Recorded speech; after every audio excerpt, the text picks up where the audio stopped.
وقال تعالى لا تقتلوا في أي أرض تموت وقال تعالى الذي خلق الموت والحياة ليبلوكم أيكم أحسن عملا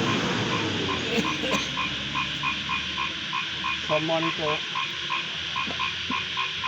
আমার মামাতো ভাই জনাব মরহুম বালক সাহেবের কফিনে আগত সম্মানিত এলাকাবাসী ওলামায়ে কেরাম আত্মীয় স্বজন,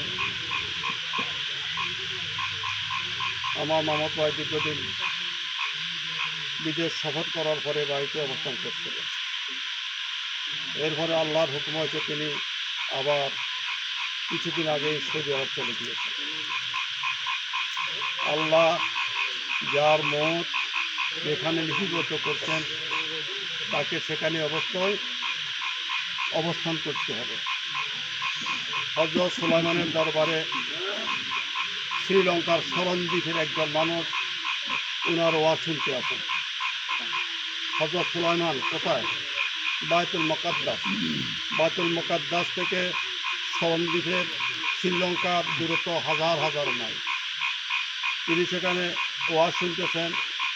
ঠিক সে সময় মালাকুল মাউত হযরত সুলাইমানের দরবারে উপস্থিত।